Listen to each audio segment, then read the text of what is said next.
La montagne de Sion se réjouit. Les filles de Juda sont dans l'allégresse à cause de tes jugements.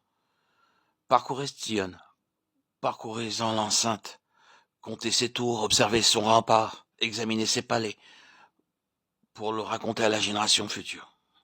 Voilà le Dieu qui est notre Dieu éternellement et à jamais. Il sera notre guide jusqu'à la mort. Psaume 48, 11, 14.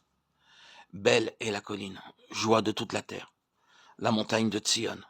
Le côté septentrional, c'est la ville du grand roi. Psaume 48, 2. Leur force augmente pendant la marche, et ils se présentent devant Dieu à Sion. Psaume 84, 7. Je suis dans la joie quand on me dit « Allons à la maison de l'Éternel ». Nos pieds s'arrêtent dans tes portes, Jérusalem.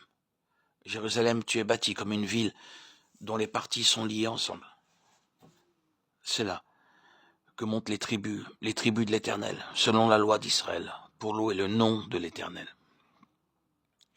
Car là sont les trônes pour la justice, les trônes de la maison de David. Psaume 122, 1, 5.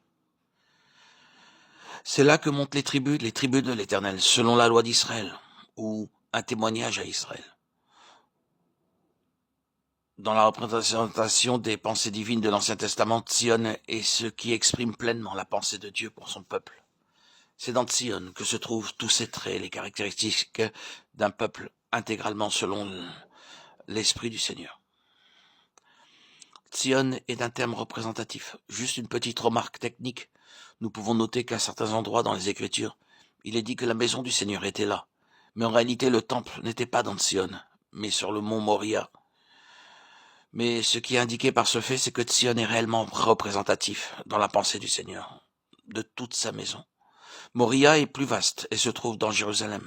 La maison est là, l'église est là. Si vous aimez Dieu, mais dans Sion, c'est l'église selon la pensée du Seigneur. C'est ce qu'elle signifie pour lui. Je me demande si vous saisissez ce que cela signifie. Vu dans son ensemble, l'église n'est pas toujours ce que le Seigneur désirerait qu'elle soit. En considérant l'église aujourd'hui dans son ensemble, qui désirait qu'elle est très proche de la révélation que nous en avons dans la parole de Dieu, celui qui l'affirmerait ne connaîtrait pas grand-chose de la révélation de Dieu concernant l'Église. Mais Dieu est encore attaché à sa pleine pensée concernant l'Église.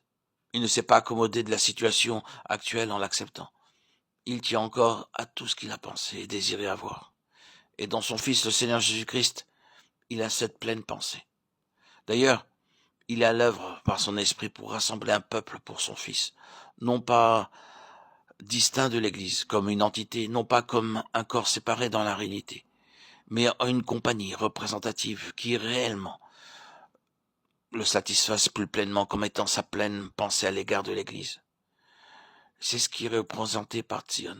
C'est le point où nous sommes parvenus au terme et nous devons maintenant aller au cœur même de notre sujet. Dieu désire Sion. C'est Jérusalem comme le Seigneur désirait la voir et non pas comme elle est actuellement.